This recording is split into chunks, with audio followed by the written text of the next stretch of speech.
Can you tell us what you know about Geordie Stone? I understand he had a shop in Cromack. That's right, in Cromack Street. As a matter of fact, I have a painting upstairs of the old Cromack Square with Georgie's shop on it.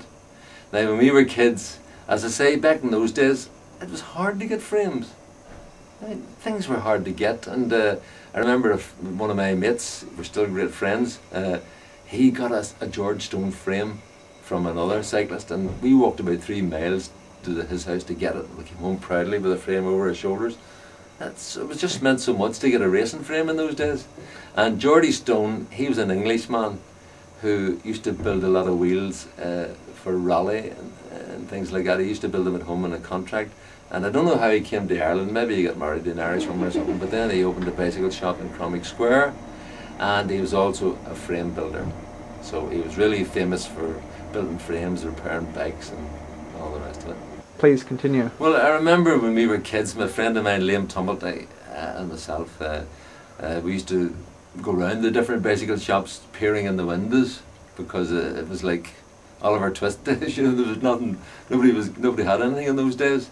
And you went into Geordie Stone, and Geordie would be sitting behind the counter. You could just see his cap above the counter, and he'd be either a bowl of porridge or a bowl of soup, and that was Geordie with the overalls and the cap on him. And well, he was very, very helpful, and he would make bicycle frames and build wheels, and he was very helpful if you needed anything too, because if he hadn't got it in stock, he'd dig out an old second-hand piece, and always try to help people. Very good. Okay. Did he have a son that continued after him? Yes, Raymond. Whenever George died, Raymond took over the shop, and then he was the first one to bring in the Peugeot bikes when they came on the scene about the 1970s. Okay. And they were fabulous, and he had the full franchise for Ireland, so he sold thousands of those Peugeots. He made himself a fortune out of it. But he died then. Whenever they knocked down Cromack Square, a friend of mine called Benny Donnelly and myself and a few other guys were helping him to move all the stuff up to his new shop. But it was never the same, because cycling was beginning to change anyway in its styles, you know, and there's a lot of fancy bicycle shops opened up. So he'd struggled on there for a while, but then he eventually died, and that was the end of the Stone era. Right. You said you still have some, or you have some of his old equipment. Yes. This vase here, this vase belonged to George Stone, and this was the one that he had been built and he's using for when he was building his bikes in the 40s and 50s. Okay, very good. I got that from Raymond whenever we helped him to move all the stuff to the new shop. He gave me that. Can you tell us about these certificates? Right. If you can read that, it says An Ras Táilteann. That is the 8-day Tour of Ireland cycle race. It's been going on now since about 1953. And I wrote it in 1960 when I was 22, and then I wrote it in 1963 when I was 25. And you got to finish your certificate for it. We call it RAS. Down south they pronounce it RAS, which is probably the correct pronunciation, but in the Ulster dialect we always say is pronounced ah. How did you become interested in cycling? Yeah, well, when I was about 12 or 13, with a big family, there was 11 in our family, so there was no luxuries in those days, and you had to go out and just get your own things, and that was it.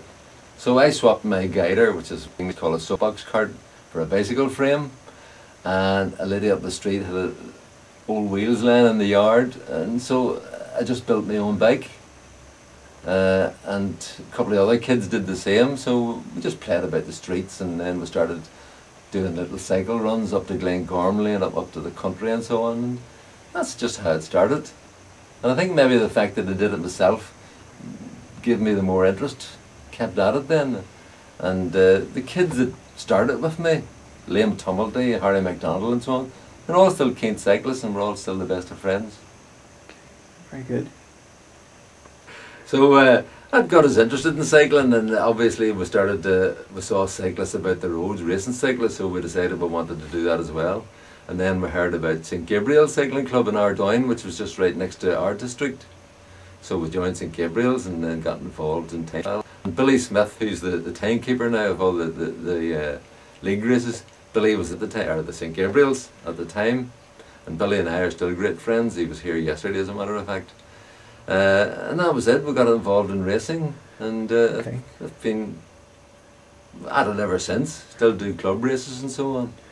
Okay, where did the time trials take place, and what exactly are they? They're timed races, of course. Yes, well, there's two types of, well, there's lots of types of bicycle racing, but the main type of bicycle racing, as you know, is road racing, where they all start together in a bunch and first man home. But a time trial is where each rider starts off individually and he is timed for the distance.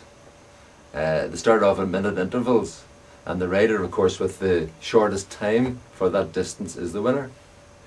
Okay, and were these taking place on the roads in Belfast? Oh yes, in the old days, the very popular place was the Antrim Road. There was no traffic in those days, so you could ride a 25-mile time trial by starting at Glengormley going out to Antrim, and the 10-mile time trial would have been starting at Glengormley down to Templepatrick and back. They were the main courses. There were other courses, but the Antrim Road was the most popular. Okay. How about, on the topic of track racing, I was told like years ago you get maybe hundreds of people to come out to a track event. I don't know if that's true or not, like spectators and not necessarily participants, but spectators. Did you ever attend these events? Yes. Whenever they first made the track in Lisburn, that was about the 1950s or maybe the early 1950s, I think. We had Reg Harris over, who was 5 times world champion. Mario Maratini, he was a famous Italian sprinter. Cyril Peacock, and Ron Bench from Australia. All these great riders used to come over. Well, no, they wouldn't come over on a regular basis, but they have been over for track events. That's how popular it was in those days. Okay, did you ever cycle on track yourself? I have, but not an awful lot. Okay. I was mostly into road racing, but I did a little bit on the track, but it's hardly worth talking about. Okay. How about the Orange Field track? Do you know much about that? Have you ever experienced cycling on the Orange Field track? Yes. Now, we had the Lisburn track, and it was a good track. I don't know why they wanted to have another track. They opened this track in Orangefield, which looked an awful lot nicer. The surface looked an awful lot nicer, but according to Maurice Foster and some of the experts, they reckoned it was rolled wrongly.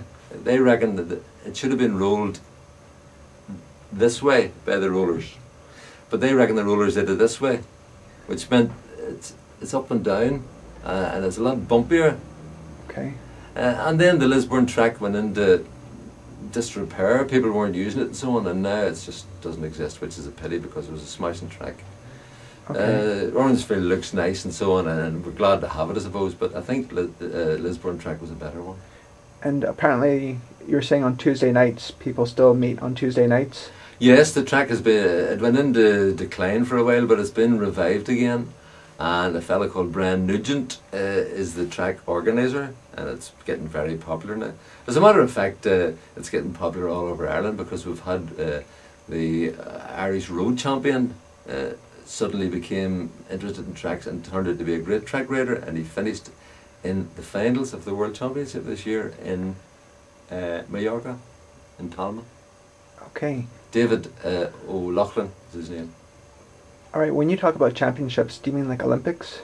No, the World, it's not the Olympics, it's known as the World Championship. The finals that there was heats in Moscow, there was heats in Canada, there was heats in Germany and so on, and the final, it was whittled down, and the final was in Palma in April. We were there to see it.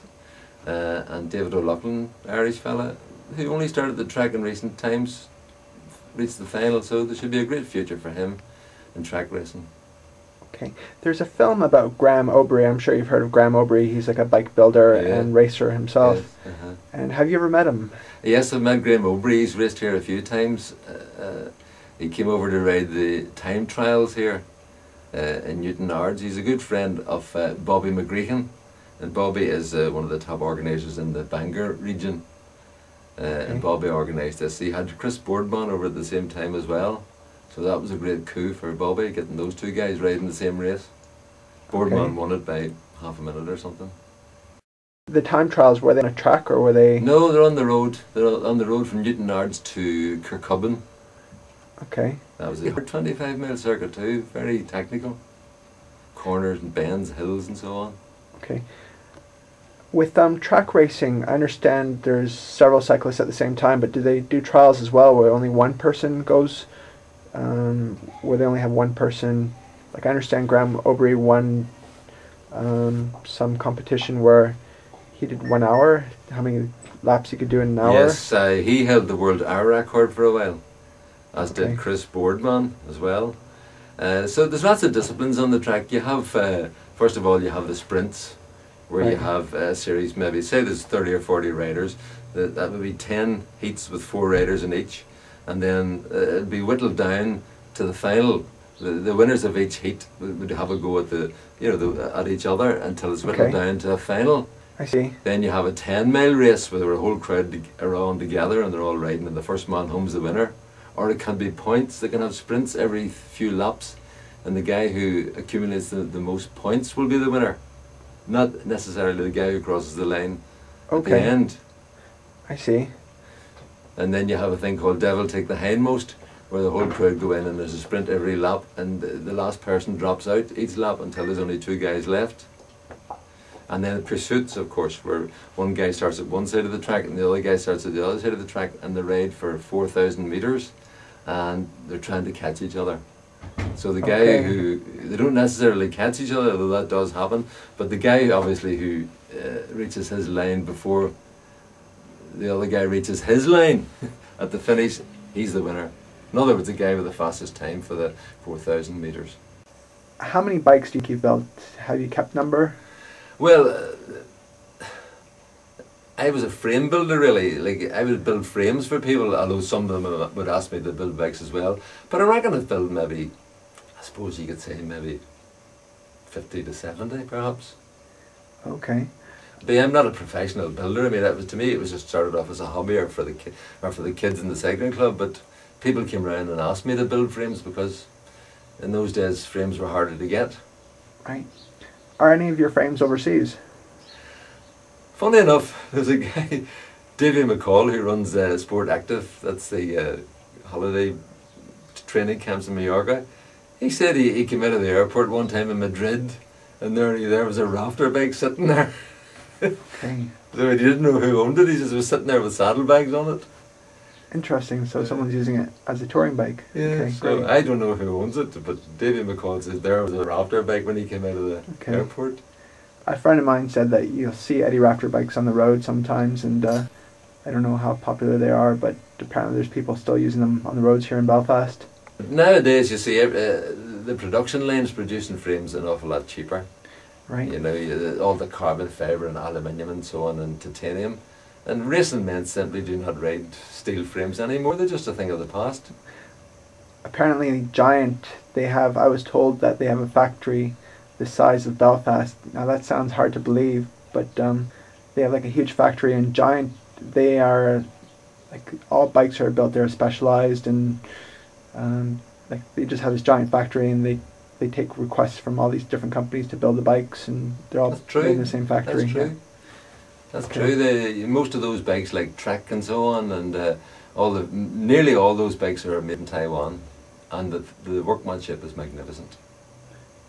And those computer whatever jigs that they CAT use, and all the rest yeah, of it. they do hand. they do pretty clean welds. Like I was always Beautiful. inspired Beautiful workmanship. by welds, and There are still some made in America. Cannondale, for instance, still make theirs, and Scott still make theirs in America. But most of the bikes in the world are made in Taiwan. okay. How about Hutchins? Can you tell us what you know about Hutchins? Am I saying that right? Well, Hitchens would be one of the most famous of the English hand-built frames, and he was particularly famous for the beautiful lug work that he did. He wasn't just simply interested in making a bicycle frame, he wanted to put his art into it as well.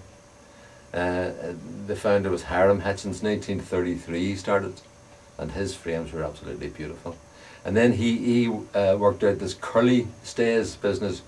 His theory was if you had a curve in forks in the front for shock absorption, why not have curves in the back for shock absorption? So he worked out this curly stays, and they're bought after now by collectors. The Hitchens curly stays with the beautiful lugs and so on to match. Okay, you said he was doing this many years ago, and now there's companies today that have adopted this technique. Yes, In the middle years, say 70s and 80s, people used to poo-poo this system of Mr. Hitchens. They says, it's only the collectors are going for it just because it's a collector's piece. But now I see Pinarello are doing that as well. Pinarello have curly stays at the back because people have been complaining about modern frames being too rigid. So obviously the frame makers are taking this into consideration, and they've now experimented with curly stays as well. Okay, great. Can you show us an example anywhere, like perhaps that picture you were showing me earlier? Well, that's the only example I could show you, but I doubt if you could pick it up on your camera. Yeah. You can see here the curly stays, right? Okay. There, and also here. Great. This is a Hitchens from 1948, a track bike, specially made for the Wembley 6 Day. And this is Mr. Hiram Hitchens himself. Okay. An eccentric gentleman, as you can see, with his tweed suit and tweed overcoat and so on. Right. Looking very proudly at his bicycle. You said he was a lover of art as much as he was of bicycles. Yeah, of course, yeah. Okay, very good.